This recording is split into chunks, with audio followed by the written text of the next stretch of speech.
Hi, this is Keith Kelch with How to Build Your Own Home, and we are here at the Pioneer Restoration Project up here in the mountains. It's really cold. I wanted to go through a couple of things. When you're doing a restoration project, especially on a very, very old building, it's going to be a messy project. It's going to produce a lot of debris, and I want to go through that. This is what kind of scares a lot of people, but here we're dealing with having to pull out really an old wall system. They didn't have drywall back in the day. This was over 120 years ago, or 100, 115 years ago, even longer than that in a lot of homes I've dealt with. But they didn't have drywall, so they had slats. And they would just put those on the wall like that, and then they'd squish mud literally in those slats. And this is really mud from the creek bed.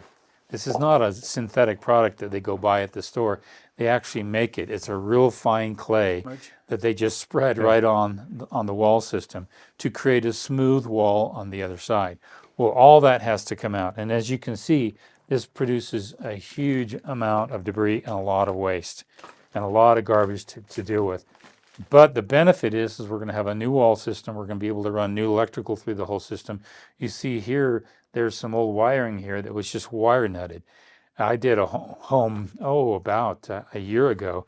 When we started to get into the guts of the home, we found an electric conduit or a galvanized piece of metal, and wire was soldered inside that, and it wasn't taped. And it fried, and it started a fire, and it grounded out. Luckily, it didn't burn the home. But you see all kinds of stuff in old homes, patchworks, stuff like that. And here's an opportunity to get in to restore it and fix it and prepare it to last a very, very long time. So what we've got here, this here is the old foundation. It was literally a large piece of cedar just sitting on dirt. As you recall in previous videos, we actually dug this whole section out. And then we poured a new foundation wall. You can see some of the old OSB right there. And that was to shore it up so we could pour concrete. And that's the foundation wall with our J-bolt. And we're actually going to put a green plate right on there. And then we're going to put our whole new truss system right on this, and we're going to capture this wall. This wall will actually cantilever about 8 inches past that foundation, but it was engineered to support that. So it's going to be fine. We'll actually cut this in, set in the new LVL floor joists, capture this wall, and then we'll eventually hammer this out. We'll actually knock out this whole beam structure and get it out of the way. So it's resting clear on that foundation. A couple of other things you see, it's just a mess, but we've got the entire second floor supported by all these floor joists, or actually braces, not floor joists. I got a 20-ton floor support system here, and it's really holding up quite a bit of weight. I've got another one behind my son on the camera there, and several out throughout the area. But we had to place these in a way so that they wouldn't be in a way for the floor joists that are going to come through this way.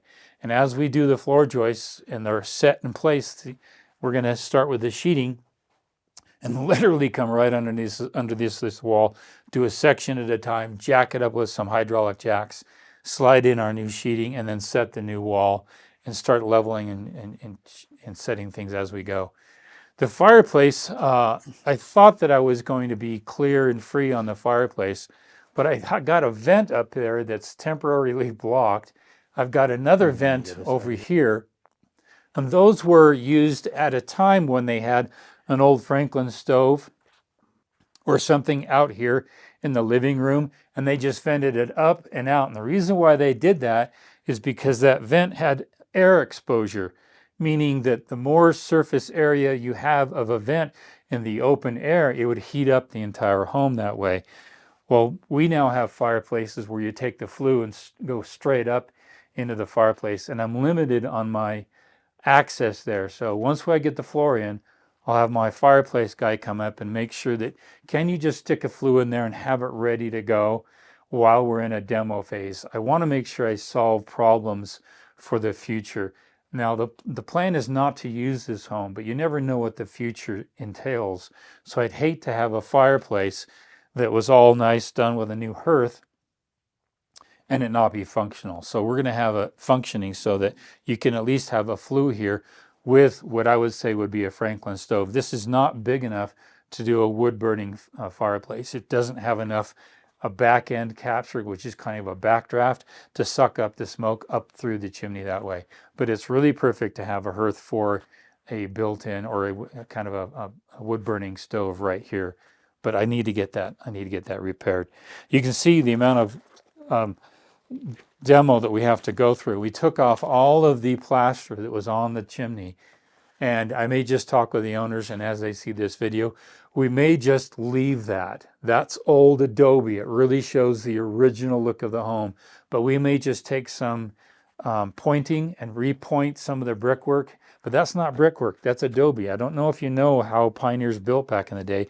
They did not have access to Portland cement. They literally built these from mud, local mud.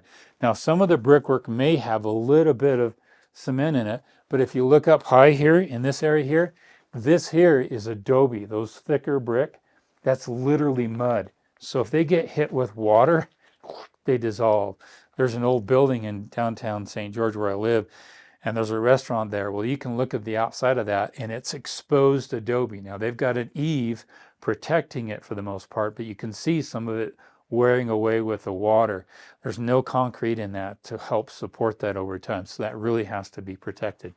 But after I talk with the owners, they may want to just point this and get it nice and smooth and looking, but not really cover it over with plaster like was originally done. So when you start to dig away at a home, especially a 100-year home, you really see how they built with nothing. They built with literally natural elements, rock and mud, and whatever lumber they can get their hands on.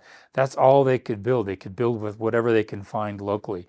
They didn't have a department store like we have, or a lumber yard, or any supply houses that I have. They had no access to that. And if they did, they couldn't afford it. So they really were ingenious on how they built and how they did it with almost nothing but their labor. And you see a lot of labor in the homes that were built.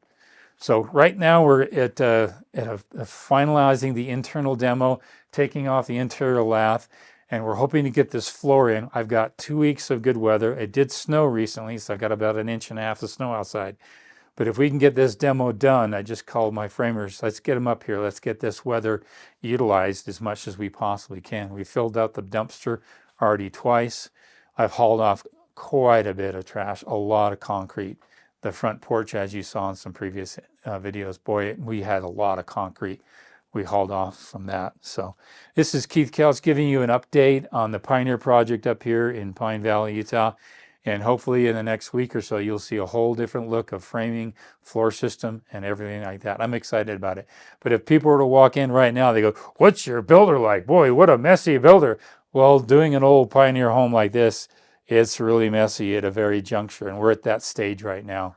And I've been through this before, but a lot of people would walk through and go, oh, but I've been through this. And when you know that you're tearing off a lot of old stuff, that's a lot of labor like this, it produces a lot of mess. So be prepared for that when you're doing an old 100-year-old Pioneer restoration. This is Keith Kelch. You guys take care.